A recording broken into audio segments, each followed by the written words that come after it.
confirmé l'importance de maintenir un dialogue politique régulier entre nos deux pays. Nous avons constaté que les relations entre la Russie et le Nigeria se poursuivent de façon progressive et nous sommes tous les deux décidés à poursuivre et à renforcer cette coopération en ce qui concerne tous les domaines de nos relations, avant tout le domaine économique et commercial, et dans les orientations les plus prometteuses, nous avons noté la coopération en matière d'énergie, de BTP, notamment des infrastructures, de l'agriculture, de la santé publique, de l'enseignement. Nous sommes mis d'accord sur le fait que ces processus seront au cœur de notre attention et que nous avons besoin d'assurer un maintien organisationnel et diplomatique pour favoriser l'extension, le renforcement de nos contacts entre nos milieux d'affaires. Et dans cette optique, nous nous sommes mis d'accord sur la nécessité d'activer les travaux de la Commission intergouvernementale de coopération économique, commerciale et énergétique et de recourir au service du Conseil d'affaires Russie-Nigeria. Nous avons aussi comme défi de mettre en place une base juridique permettant la mise en œuvre de projets qui vont dans nos intérêts communs. Nous sommes intéressés aussi à mettre en œuvre l'accord que nous avions renouvelé récemment en matière de coopération technico-militaire et nous allons aussi renforcer nos liens en matière universitaire, culturelle, avec un contrôle direct en ce qui concerne en particulier de l'enseignement supérieur pour la formation de personnel du Nigeria dans les universités russes. Nous avons aussi des perspectives et je pense que nous allons prochainement les mettre en œuvre pour des contacts entre les établissements universitaires de nos deux pays. Nous avons confirmé notre intention d'agir en faveur d'un monde plus juste, polycentrique. C'est une tendance objective qui se manifeste de manière invariable avec un renforcement des liens économiques, commerciaux, politiques, financiers des pays du Sud et de l'Orient sur l'arène internationale. Et bien sûr, cette tendance correspond aux principes élevés qui sont fixés dans la charte de l'ONU en matière de relations internationales sur la base de l'égalité de droits entre les pays. Nous avons confirmé aussi d'autres principes de la charte de l'ONU, notamment la non-ingérence dans les affaires intérieures et nous sommes d'accord sur la nécessité de se débarrasser des rudiments des pratiques néocoloniales dans les relations internationales, car ces rudiments demeurent et cette inertie des politiques coloniales se poursuit. Nous notons un renforcement de nos positions, de la validation de nos positions au niveau de l'ONU et nous coopérons, nous soutenons les uns les autres dans les processus électoraux de différentes organisations internationales. La Russie a rappelé son attachement à la prise en compte totale des intérêts des pays émergents et en particulier des pays africains lors de la réforme visée du Conseil de sécurité de l'ONU. Encore une fois, il s'agit de réformer ce Conseil pour renforcer la représentativité des pays d'Afrique, d'Amérique du Sud et d'Asie, puisque les pays occidentaux, européens, sont surreprésentés dans cet organe et cette injustice doit être écartée. Nous avons parlé aussi des crises qui se maintiennent sur le continent africain, principalement au Sahara et dans le Sahel. Vous savez que très récemment, il y a eu des événements importants au Mali, au Niger et au Burkina Faso. Ces pays donc ont changé d'attitude vis-à-vis de la CEDEAO. Nous avons des relations d'amitié avec la CEDEAO de longue date. Nous sommes intéressés à ce que dans la région, il y ait une attitude positive de lutte contre les menaces qui sont présentes pour tous, en fait, et qui ont besoin d'unir les efforts et non de dissension. Et nous avons manifesté l'espoir que les différentes parties, avec les nouvelles autorités au Mali, au Niger et en Burkina Faso, et au sein de la CEDEAO, dirigée actuellement par le Niger, et donc nous espérons que des mesures seront prises pour un rapprochement entre les positions et que les litiges qui apparaîtront obligatoirement trouveront une solution dans la recherche des intérêts des parties. De notre côté, nous avons manifesté notre volonté de coopérer à ce processus. Et nous avons souligné notre avis qu'il est important de préserver le potentiel d'intégration de la CEDEAO. Ceci est très important. Nous avons parlé aussi de l'importance de résister contre les menaces terroristes qui sont présentes et qui organisent des trafics de drogue, de personnes et d'armes, et malheureusement ces menaces sont constatées dans de nombreuses régions en Afrique et nous saluons la contribution importante et la résolution du Nigeria à poursuivre cette lutte contre cette menace.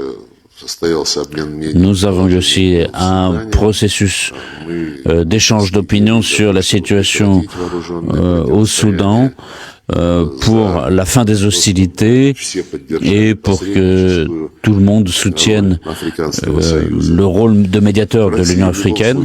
En tout cas, la Russie apporte et continuera à apporter une contribution positive en faveur des Africains et de la communauté internationale d'une manière générale, notamment en matière de conflit au Sahel, pour qu'il y ait une amélioration des capacités de combat des armées, des forces de sécurité, des organes de police et de justice pour repousser les menaces qui, comme je l'ai dit, se maintiennent.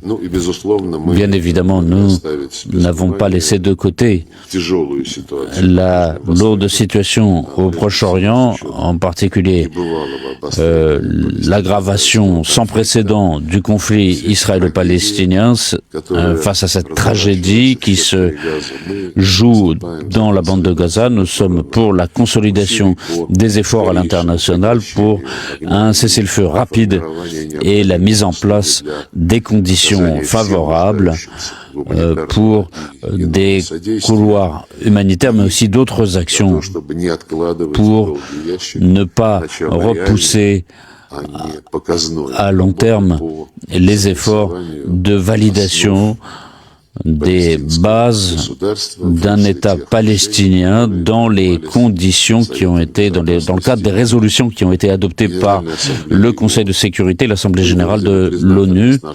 Nous avons exprimé notre reconnaissance à nos collègues nigérians pour leur compréhension quant à la situation en Ukraine. Nous avons exposé les causes qui se sont accumulées au cours des années, et notamment en raison de la politique menée par les pays occidentaux qui voulaient faire de l'Ukraine une menace grave pour la Russie, pour notre culture, pour nos citoyens, pour la langue russe.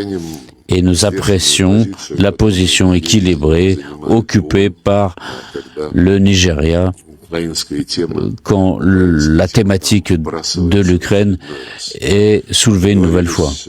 Nous nous sommes mis d'accord sur la poursuite de nos échanges et je considère que ces discussions ont été tout à fait positives.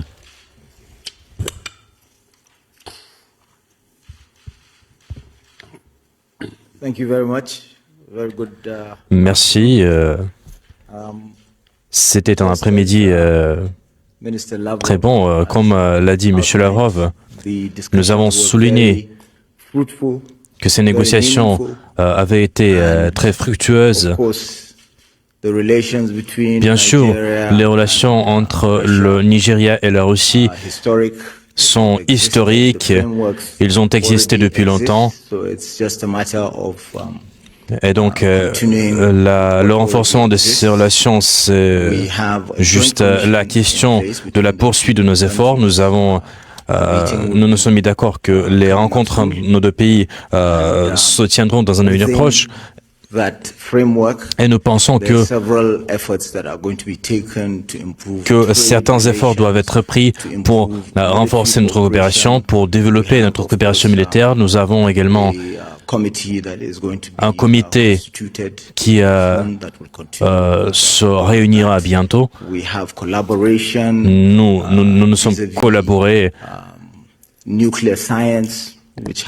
à la science nucléaire qui a plusieurs applications, notamment l'énergie. Nous avons également parlé des médicaments, de toutes les choses que le peuple nigérian voudrait obtenir. Et sur le plan global, nous partageons le même avis, parce que nous avons beaucoup de traits qui sont identiques. Donc il est plus facile de se comprendre, de comprendre le multilatéralisme dans un contexte actuel. Et bien sûr, nous avons souligné le caractère difficile de la situation actuelle. Nous nous sommes mis d'accord de renforcer le multilatéralisme et c'est pourquoi nous avons discuté de nos relations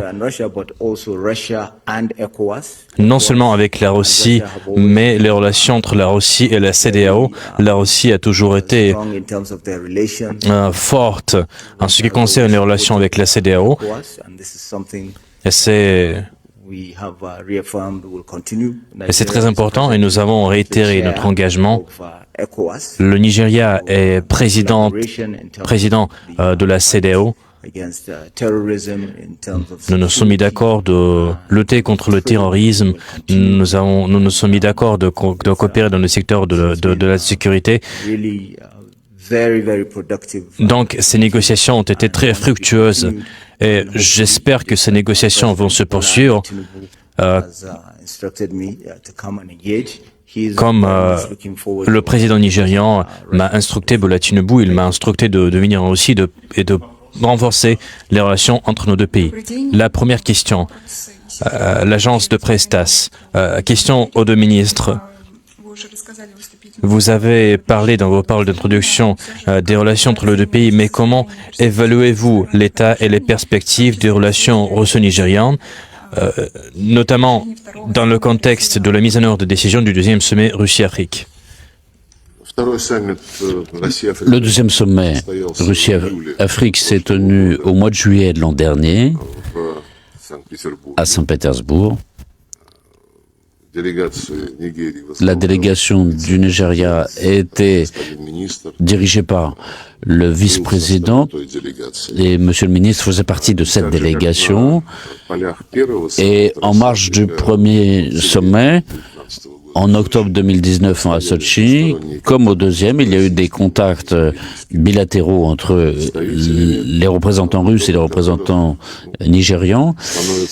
Et la conclusion, c'est que on voit que c'est toujours important d'avoir des discussions au niveau bilatéral sur différents points, et c'était le cas ici sur l'économie et d'autres sujets comme la pharmaceutique, la lutte contre les épidémies, les infrastructures, l'agriculture, le transport et d'autres, mais dans l'ensemble, nos relations avec le continent africain, et le Nigeria est le plus grand pays d'Afrique, et notre partenaire prioritaire dans cette région.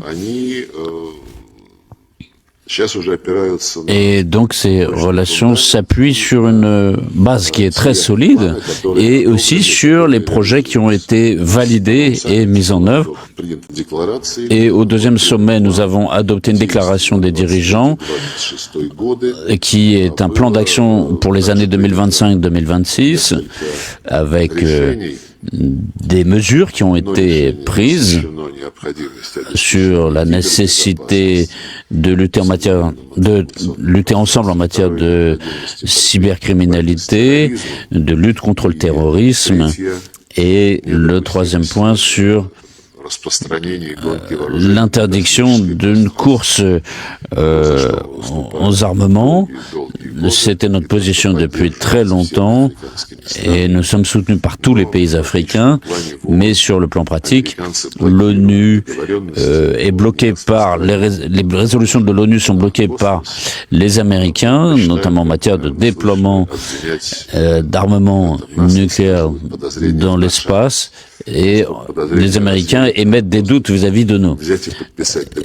Alors, ce qu'ils veulent, c'est que nous signions un accord qui est proposé depuis longtemps. Mais déjà, avant cela, il y avait, c'est que à la fin du sommet de l'an dernier, nous sommes mis d'accord sur la nécessité d'organiser chaque année un forum Russie-Afrique au niveau des ministres des Affaires étrangères. Nous préparons donc ce forum pour l'automne prochain, cette année. Il aura probablement lieu à Sochi. Nous allons envoyer nos propositions d'ordre du jour et nos invitations.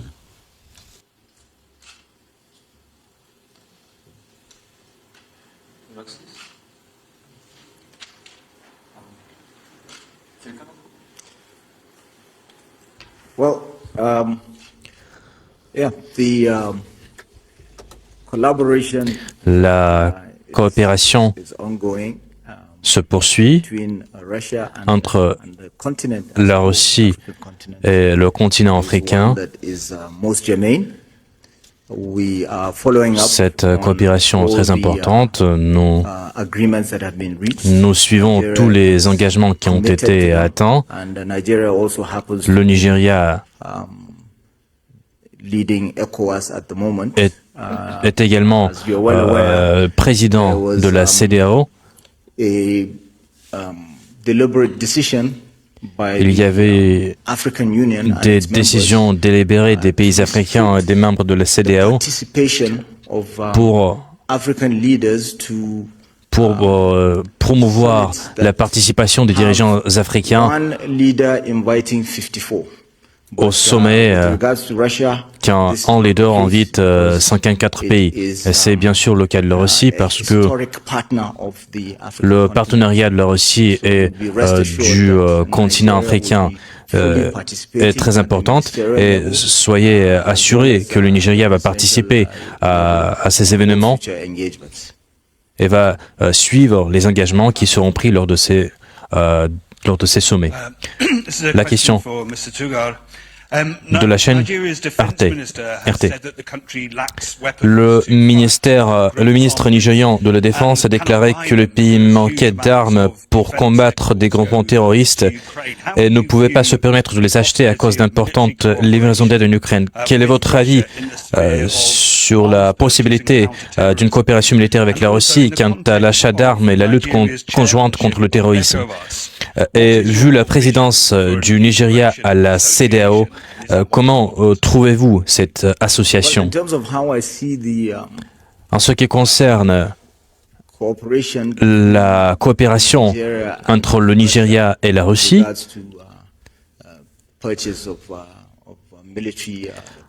en ce qui concerne les équipements militaires, je ne concerne pas que cela date d'aujourd'hui. Ce problème est survenu depuis longtemps. Nous avons également besoin d'armement, d'armes légères. Et le terrorisme, c'est une menace majeure dans la région. Et donc, c'est une région dont le terrain est très difficile. Il y a des terrains difficiles. Il y a la criminalité qui se manifeste. Il y a beaucoup de menaces existentielles et nous attachons une grande importance à la coopération avec nos partenaires en ce qui concerne la coopération dans le cadre des organisations multilatérales. Et la dernière question. Bonjour, l'agence de presse Rossiya Segodnia. Monsieur Tokar. L'ancien président nigérian Bakari s'est montré inquiet des livraisons d'armes occidentales en Ukraine, car il risquait de finir en fin de compte par se trouver en Afrique et de déstabiliser la région. Partagez-vous ces inquiétudes? Des informations existent telles que ces armes sont déjà entre les mains de terroristes.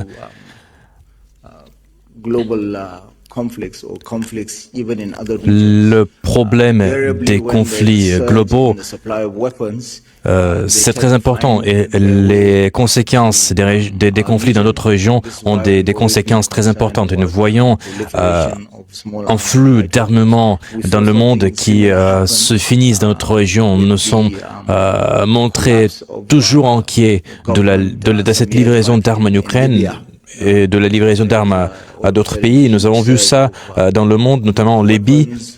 Et à cette époque, nous avons vu un flux d'armement et une croissance du nombre de combattants. Et nous sommes très inquiets de ce fait et nous espérons de trouver la solution en collaboration avec nos partenaires. Merci d'avoir suivi la vidéo. Laissez-nous vos avis en commentaire pour ce que vous en pensez sur une coopération sainte entre la Russie et les pays africains.